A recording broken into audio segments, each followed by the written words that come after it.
Good morning, everyone. I'm going to be talking about my sister.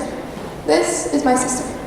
She is 5 years old. She loves talking about herself, and she's the one that got me really interested in what I'm going to be talking about today. I remember I was really busy doing something once when she came up to me and asked me a question that really got me thinking. She came up to me and said, "Am I beautiful?" Now, I was taken back because my sister was 5. She shouldn't be too concerned about the way she looks. More importantly, she shouldn't be too concerned about the way people perceive her looks. And so that's how I got very interested in the idea that I have struggled with, and pretty much everyone else in this room has dealt with at some point.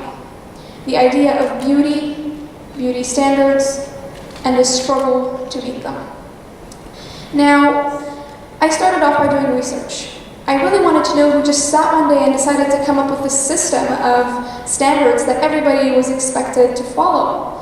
And after a lot of research, I came to this conclusion. Regardless of who, where, why, and when those ideas originated, one thing was undeniable. We as a society are not just maintaining those ideas, but we're actually perpetuating them unintentionally. For example, if you see a little girl, such as the one on the screen down the street, your first reaction, statistically speaking, will be an awe sound, followed by, "She's so cute." We've all done it. And the girl will be like, "Okay, if I'm cute, I get attention. If I'm cute, people are gonna like me." And she grows up with this idea at the back of her head.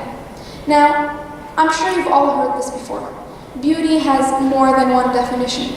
And I mean, it is true. Beauty does have more than one definition. In one part of the world, having very long earlobes is considered a beauty standard. In other parts of the world, having very long necks is considered very physically appealing. So what we consider very beautiful here might not be so somewhere else, and vice versa. Now, we've tried to tell girls this all the time. We tell girls that beauty has many, many different definitions. But let's all face it, we haven't been very successful at this. And the biggest group is you. Ask yourself, do you 100% believe that you are beautiful? Take a few moments and think about it. Because I've interviewed many, many girls, and every time I ask this question, they struggle and they stumble and they don't know what to say. And unfortunately, I have never, ever gotten a solid yes. Now, before I dig into the solution that we need to incorporate into the society, we're going to first talk about the problem. And first of all, I'd like you all to imagine yourselves as pie charts. You guys are made up of so many different parts that when put together make you, you. Now, a very small portion of that pie chart represents your physical appearance.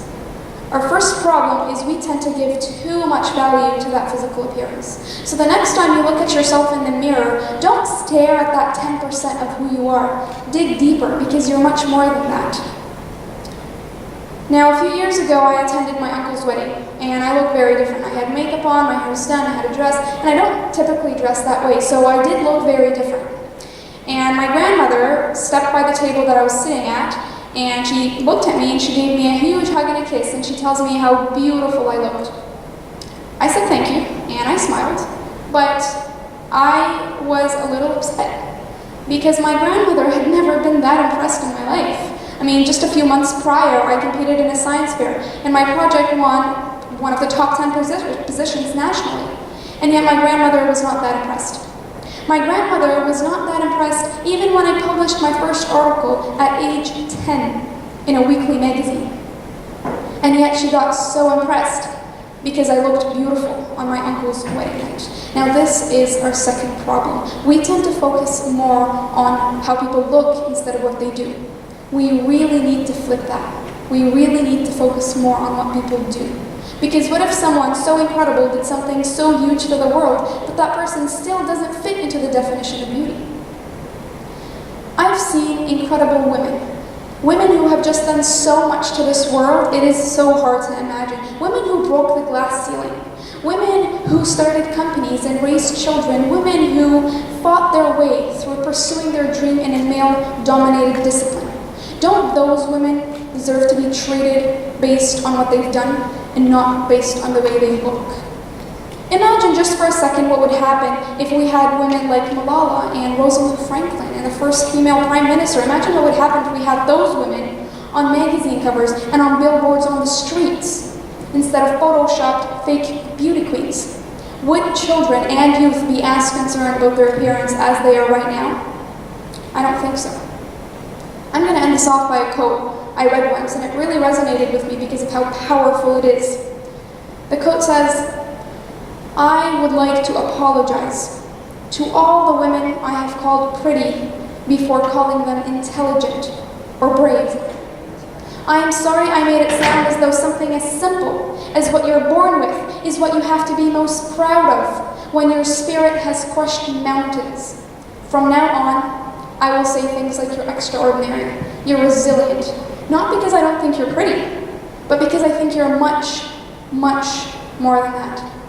Leaving this auditorium today, I would like you all to do me a favor. Compliment someone based on something they've done. Tell someone that you appreciate their hard work. Tell someone that you really admire their work ethic. Tell someone that you really like their sense of humor. It could be as simple as that. More importantly, tell someone something and compliment them something based on who they are as people and not based on their looks, because looks are not everything. Thank you.